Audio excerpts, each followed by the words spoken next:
mercies from ages to age on those who fear Him. He puts forth His arm in strength and scatters the proud-hearted. He cast the mighty from their thrones and raises the lowly.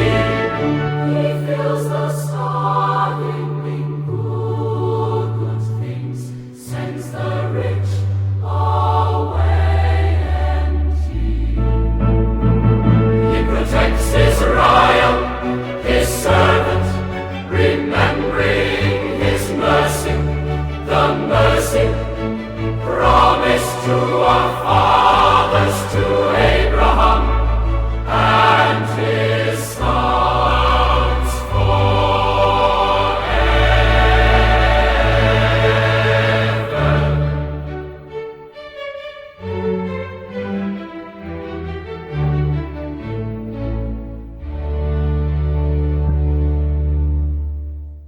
Oh God, you are my God, for you I long, for you my soul is thirsty.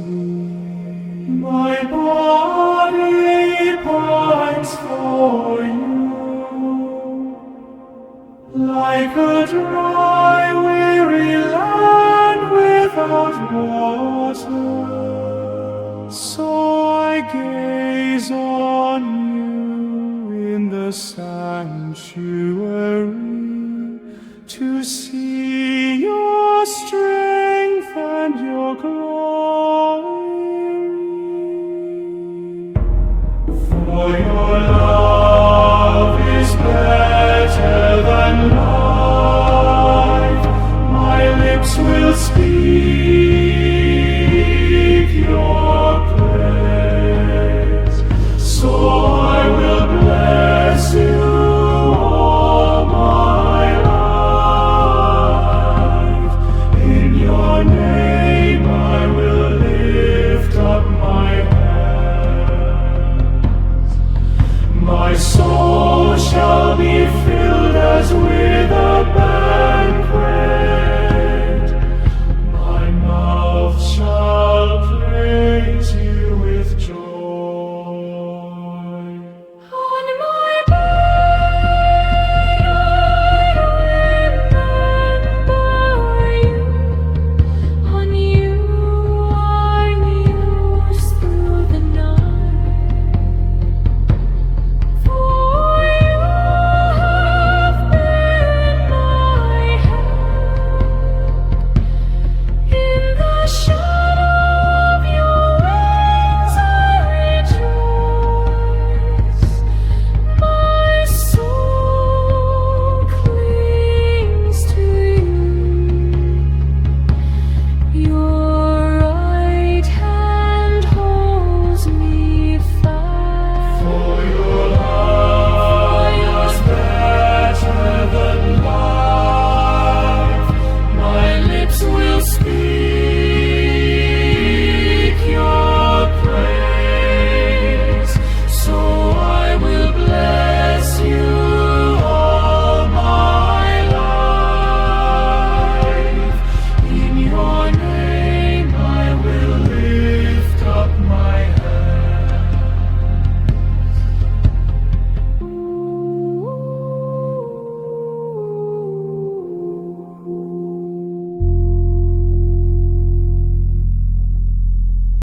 Blessed be the Lord God of Israel.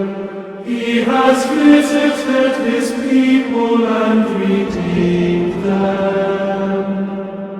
He has raised up for us a mighty Savior in the house of David His servant, as He promised by the lips of holy men, those who were His prophets from of old. A Savior who would free us from our foes, from the hands of all who hate us. So his love for our fathers is fulfilled, and his holy covenant remembered. He swore to Abraham our father to grant us that free from fear and safe from the hands of our foes, we might serve him in holiness and justice all the days of our life in his presence. As for you, little child, you shall be called a prophet of God, the Most High. You shall go ahead of the Lord to prepare his ways before him, to make known to his people their salvation through forgiveness of all their sins, the loving kindness of the heart of our God, who visits us like the dawn from on high. He will give light to those in darkness, those who dwell in the shadow of death, and to guide us into the way of peace.